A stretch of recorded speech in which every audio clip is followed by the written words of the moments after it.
اعوذ باللہ من الشیطان الرجیم بسم اللہ الرحمن الرحیم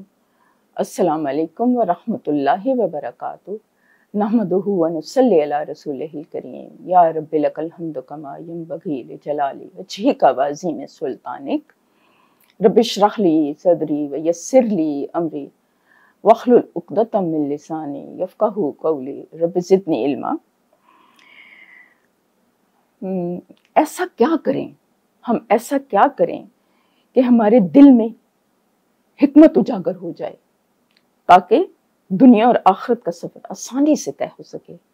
کیونکہ قرآن پاک میں بھی ہے نا کہ جس کو حکمت مل گئی اس کو خیر کثیر مل گئی۔ اب یہ ہے کہ آپ صلی اللہ علیہ وسلم کے فرمانے علی شان کی روشنی میں ہم اس کا جائزہ لینے کی کوشش کرتے ہیں اللہ تعالیٰ کی توفیق سے۔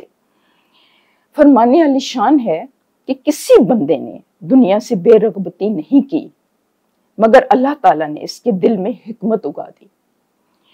اور اس کے ساتھ اس کی زبان کو گویا کیا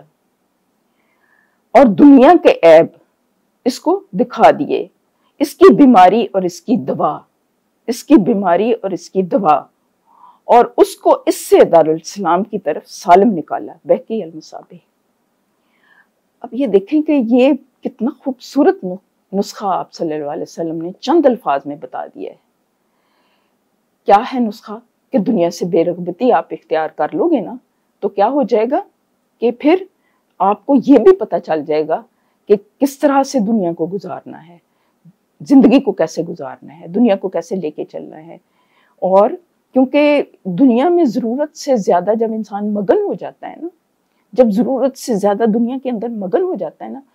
تو دنیا کے فتنے انسان کو اپنی گرفت میں لے لیتے ہیں۔ جب دنیا کے فتنے انسان کو اپنی گرفت میں لے لیتے ہیں تو اس کی عقل، اس کی فہم، اس کا سمجھ، اس کے شعور جو ہے نا اس میں پھر مطلب وہ خوبصورتی نہیں رہتی، کیونکہ دنیا حاوی ہو جاتی ہے، اس کے اندر لالچ آ جاتا ہے، اس کے اندر حرص آ جاتا ہے، اس کے اندر حب جاہ آ جاتی ہے، حب مال آ جاتا ہے۔ جب یہ سب چیزیں آ جاتی ہیں تو پھر حکمت انسان کو نصیب نہیں ہوتی۔ اور اس وجہ سے آپ نے یہ نسخہ بتایا کہ دنیا سے بے رغبتی اختیار کرو گے تو پھر حکمت آئے گی، اور پھر اگر حکمت آ گئی تو اس کا پھر فائدہ کیا ہوگا؟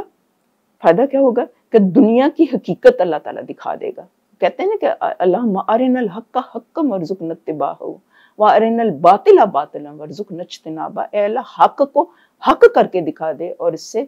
کے اوپر چلنے کی توفیق عطا فرما، اور باطل کو باطل کر کے دکھا دے اور اس سے بچنے کی توفیق عطا فرما۔ یہ کب نصیب ہوتا ہے؟ کہ جب انسان جو ہے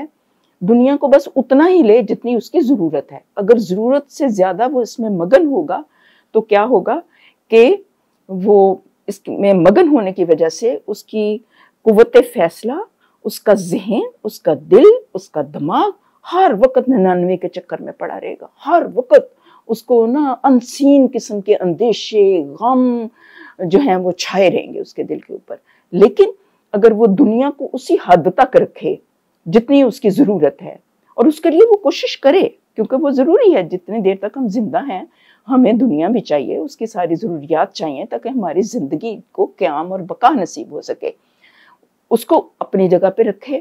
اپنے جو ہیں دنیاوی معاملات ان کو اتنا ٹائم دے، اپنے دینی معاملات کو اتنا ٹائم دے، اپنی اولاد کو اتنا ٹائم دے، اپنی آخرت کو ترجیح اول رکھے،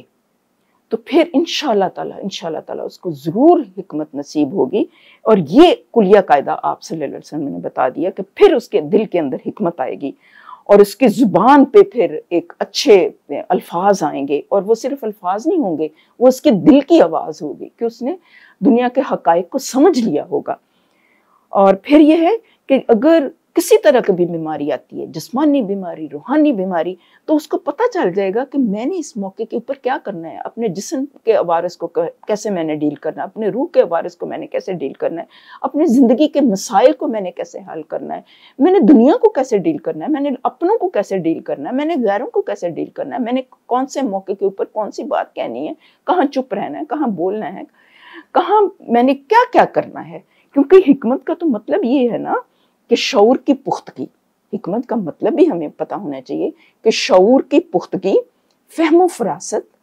صحیح قوت فیصلہ، صحیح وقت پر صحیح ڈیسیژن اور صحیح وقت پر کیا بولنا ہے اور کیا نہیں بولنا، یہ بھی بہت زیادہ ضروری ہے۔ پھر اس کے ثمرات انسان کو ملتے ہیں، اور اس کے ثمرات بے شمار ہیں،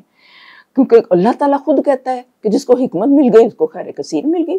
اسے تو پھر زندگی گزارنے کا اس کو سلیقہ آ جائے گا نا۔ اور زندگی گزارنا وہ تو دیکھیں نا، آپ ذرا تھوڑا امیجن تو کریں کہ جانور بھی زندہ رہتے ہیں، زندہ تو وہ بھی رہتے ہیں، وہ بھی کھاتے ہیں پیتے ہیں، اپنی نسل بڑھا کے تو اس دنیا سے چلے جاتے ہیں۔ تو پھر اگر انسان کی زندگی میں صرف یہی کچھ ہو کہ آئے کھایا پیا اور نسل بڑھا کے چلے گئے، تو انسان میں اور جانور میں پھر کیا فرق رہ گیا؟ انسان کو اللہ تعالیٰ نے اشرف المخلوقات میں سے پیدا کیا ہے، تو اس کا ایک مقصد ہے، اور وہ مقصد اللہ تعالیٰ نے بیان کیا ہے قرآن پاک میں پہلے بھی عرض کر چکی ہوں، دوبارہ دہرا دیتی ہوں کہ میں نے انسانوں اور جنوں کو اس لیے پیدا کیا تاکہ وہ میری بندگی کریں۔ اور پھر سورۃ الملک میں اللہ تعالیٰ کہتا ہے کہ میں نے انسانوں اور جنوں کو اس لیے پیدا کیا تاکہ لِیَبْلُوَکُمْ أَیُّکُمْ أَحْسَنُ عَمَلًا، کہ زندگی اور موت اس لیے پیدا کی تاکہ میں تمہیں دیکھوں کہ تم میں کون اچھا عمل کرتا ہے۔ تو یہ ساری چیزیں پھر اس کے ذہن میں کلیئر ہوتی ہیں، وہ کسی مخمسے میں نہیں ہوتا۔ زندگی ایسے انسان کی زندگی پھر بامقصد ہوتی ہے، وہ پھر اپنے نتائج کو سامنے رکھتے ہوئے ایسا انسان کام کرتا ہے، وہ پھر اپنی زندگی جو ہوتی ہے نا انسان کی، وہ بے شعوری کی حالت میں نہیں گزارتا، وہ شعور کی حالت میں گزارتا ہے، اور یہ مقصود و مطلوب ہے۔ اور یہ آپ صلی اللہ علیہ وسلم نے اتنے خوبصورت انداز میں یہ ہمیں سمجھا دیا ہے، بتا دیا ہے۔ اور یہاں پر میں آپ صلی اللہ علیہ وسلم کے چند فرامین آپ کے سامنے رکھتی ہوں، اس سے یہ مقصد مزید کلیئر ہوگا انشاءاللہ تعالی۔ آپ صلی اللہ علیہ وسلم نے کیا فرمایا تھا؟ آپ نے فرمایا تھا کہ میں اپنی امت کے بارے میں جس چیز کا سب سے زیادہ اندیشہ رکھتا ہوں وہ یہ ہے کہ میری امت خواہشات کی پیروی میں لگ جائے گی اور دنیاوی توقعات کے لمبے چوڑے منصوبے بنانے میں لگ جائے گی، اور تو اس کی خواہش نفس کی پیروی کا نتیجہ یہ ہوگا کہ وہ حق سے دور جا پڑے گی اور دنیا سازی کے منصوبے آخرت سے غافل کر دیں گے۔ اے لوگو یہ دنیا کوچ کر چکی ہے، اے لوگو یہ دنیا کوچ کر چکی ہے، جا رہی ہے اور آخرت آ رہی ہے، اور ان میں سے ہر ایک کے ماننے والے ہیں جو اس سے محبت کرتے ہیں، تو یہ اچھا ہوگا کہ تم دنیا کا پرستار نہ بنو۔ تم اس وقت عمل کے گھر میں ہو اور حساب کا وقت نہیں آیا، مراد یہ ہے کہ ابھی ٹائم ہے، تو اس کا بھرپور فائدہ اٹھا کے آخرت کے لیے انسان تیاری کر لے۔ پھر ایک اور دفعہ فرمایا کہ، اور عبداللہ بن عمر فرماتے تھے کہ آپ صلی اللہ علیہ وسلم یہ تلقین فرمائی تھی کہ تو شام کو صبح کا انتظار مت کر، اور تو شام کو صبح کا انتظار مت کر اور صبح کو شام کا انتظار نہ کر، تندرستی کی حالت میں اللہ کی اطاعت اور نیکی کا اتنا ذخیرہ جمع کر لے جس سے بیماری کے زمانے کی کوتاہیوں کی تلافی ہو سکے، اور اپنی زندگی میں نیکی کا اتنا ذخیرہ یا سرمایہ فراہم کرے جو مرنے کے بعد تیرے کام آئے۔ بخاری سے ہے یہ۔ اب یہ کتنی خوبصورت ہدایات ہیں، میں کہتی ہوں کہ اگر ہم ان کو اپنا حرز جان بنا لیں اور ان کے اوپر عمل پیرا ہو جائیں تو آپ دیکھیں گے کہ ہماری زندگی میں بہت خوبصورتی آ جائے گی، بہت ہی خوبصورتی آ جائے گی، بہت اطمینان آ جائے گا، ہم خام خواہ کے جمیلوں سے ہم آزاد ہو جائیں گے۔ اور ذہنی آزادی بہت بڑی چیز ہوتی ہے، ذہنی آزادی بہت بڑی چیز ہوتی ہے۔ ہم کسی کے غلام نہ بنیں، ہم صرف اللہ کے غلام بنیں اور اسی کے ہدایات کے مطابق اپنی زندگی کو گزارے، آپ صلی اللہ علیہ وسلم کے فرامین کے مطابق زندگی گزارے، تو انشاءاللہ تعالی ہماری زندگی میں برکت ہوگی انشاءاللہ۔ انشاءاللہ اللہ تعالیٰ مجھے اور ہم سب کو عمل کی توفیق عطا فرمائے اور ہمارے اندر ایمان اور یقین کی روشنی کو مزید پختہ کر دے، تاکہ ہم آپ صلی اللہ علیہ وسلم کے فرامین کی روشنی میں ہم اپنی زندگی گزار سکیں۔ ایک رہنما اصول ہمیں کسی بہت بڑے دانشور نے یہ دیا ہے، کہتے ہیں کہ تعلیم مہنگی ہوتی ہے مگر علم مفت ہے، حقیقی علم کی اصل قیمت خالی پیٹ اور رت جگہ ہیں۔ جب تک ہم اپنے اعتقادات، تعصبات اور پہلے سے موجود خیالات کو ترک کر کے ذہن کو صاف نہیں کریں گے کچھ نہیں سیکھ سکتے، تو پہلے اپنے ذہن کو بھی صاف کرتے رہنا ضروری ہے۔ اللہ تعالیٰ ہمیں صحیح، سچا، پکا، پیارا، خوبصورت ایمان دے کہ یہ ہدایات ہمارے دل کے اندر جانگزی ہو جائے، ہم اس کے اوپر عمل پیرا بھی ہو سکیں۔ اللہ تعالیٰ آپ سب کا حامی و ناصر ہو، آپ سب کی زندگی میں آسانی ہو، کامیابی ہو، خیر ہو، فلاح ہو، بھلا ہو، خیریت و عافیت سے رہیں۔ سبحان ربک رب العزت عما یصفون، وسلام علی المرسلین والحمد للہ رب العالمین۔